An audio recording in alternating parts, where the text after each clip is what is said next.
جثة هامدة وأشياء من هذا القبيل. ده كان كلام صفوت. قبل ما نشوف بس الفيديو، خلينا نرحب الأول بسيادة اللواء أركان حرب عبد المنعم سعيد، رئيس جهاز عمليات القوات المسلحة الأسبق. مرحب بحضرتك يا فندم. اسمح لي ناخد. نعم. طيب كمل يا راجل. طب يعني جاهز الفيديو ولا طيب اسمح لنا حضرتك هنشوف بس فيديو صفوت حجازي، نسترجع مع الناس اللي قالوا ونسترجع مع الناس اللي قالوا النهارده نفيا لكل اللي عملوا قبل كده، وبعدين نبدا حلقتنا النهارده. اتفضل. متصلين لحين عوده الرئيس محمد مرسي الى الحكم والى تسلم مقاليد الحكم مره اخرى، او ان احنا نموت هنا شهداء. عندنا خطوات تصعيديه كتيره، اقل حاجه فيها التحرك لوزاره الدفاع. فعندنا خطوات تصعيديه وهنصعد لاقصى ما يتخيلوا من السلميه. بقول للمجلس العسكري عيب عليكم، دي خيانه، اللي عملتوه ده خيانه، والشعب المصري لا يقبل بهذه الخيانه اطلاقا، وليس لكم الحق وليس لكم السلطه ان تقرروا من يحكم مصر ومن لا يحكم مصر. دي مليونيه للشعب المصري لاستعاده الشرعيه من الخونه من المجلس العسكري الخائن. إذا كان عندنا 50 ولا 60 لسه في 50,000 و60,000 لسه في 10 مليون و40 مليون عندهم استعداد يموتوا. يا دكتور محمد مرسي إما أنه في دار الحرس الجمهوري أو في وزارة الدفاع، وسنخرجه وسيكون هناك خطوات تصعيدية لا يتخيلها أحد. هناك خطوات تصعيدية ضخمة لا أستطيع أن أفسر عنها.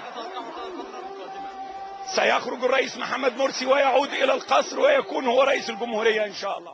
رجالة مرسي في كل مكان، رجالة مرسي في كل مكان، قوة، عزيمة، إيمان، رجالة مرسي في كل مكان. كلنا إذا كان دكتور محمد البلتاجي ولا صفوت حجازي ولا أسامة ياسين ولا كل رموز الثورة، احنا موجودين في الميدان.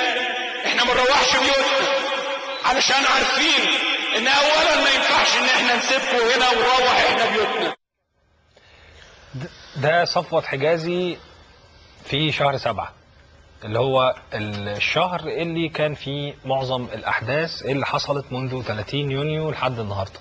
ده كلامه على المجلس العسكري، ده كلامه على القوى الثورية والمدنية، دي دعواته للتحريض، دي دعواته للعنف، ده كلامه في طول شهر 7. نشوف بقى صفوت حجازي، نسمع بالأحرى يعني أو بالأدق صفوت حجازي قال إيه بعد كل الكلام اللي قاله في شهر 7 ده، قال إيه لما اتقبض عليه. اقسم بالله العظيم، اقسم بالله العظيم، اقسم بالله العظيم لو اعرف ان ميدان رابعه العدويه في سكينه عشان يقتلوا بها عسكري كنت اول واحد خرج من الميدان. اقسم بالله العظيم، اقسم بالله العظيم، اقسم بالله العظيم، انا لست عضوا في جماعه الاخوان المسلمين ومحدش في الدنيا مصدق الكلام ده. احلف لكم بالطلاق لو الزمن رجع بينا ورا لا يمكن هقف جنب الاخوان. لا يمكن تقف جنب الاخوان. مش عشان هم ارهابيين ولا بتوع دم، لا، عشان هم ما بيعرفوش يشتغلوا وعشان هم ما بيعرفوش يعملوا الحاجة الصح. انا مش ضد عزل محمد مرسي ولا محاكمته ولا محاسبته. مفيش حد من البشر فوق المحاكمة ولا المساءلة ولا المحاسبة. احد الاسباب الرئيسية لتغير موقفي من فكر الاخوان المسلمين وايديولوجية الاخوان المسلمين واستراتيجية الاخوان المسلمين هي الممارسة بتاعتهم خلال السنة دي. هي الممارسة. ممكن اسال سؤال؟ يعني انا هقول حاجة وحيدة مثلا، مثال. انا عارف ان مستشار الرئيس في الشؤون الامنية اسمه المهندس ايمن هدهد. مين ده؟ ايه مقوماته؟ يعني ايه مهندس يبقى مستشار الرئيس الامني؟ يعني ايه ده؟ حتى لو انت عاوز حبايبك ما عندكش حبيب من حبايبك ضابط سابق. انا ما فكرتش، لكن كل اللي انا قاعد بفكره ان انا بسترجع اخطائي. انا من ساعه ما اتمسكت، وبالمناسبه انا كان ممكن ما اتمسكش، اقسم بالله العظيم كان ممكن ما اتمسكش.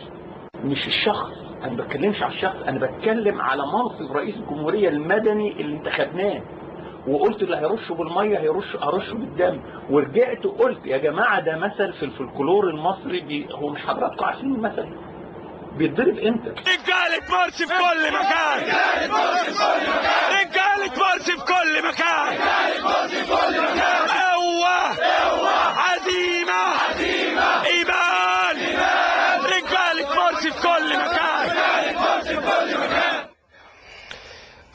يعني احنا عرضنا كلام صفوت حجازي قبل ما يتم القبض عليه من خلال يعني امور مختلفة، وكمان يعني جزء من او جانب من اعترافاته او كلامه اثناء التحقيقات معاه.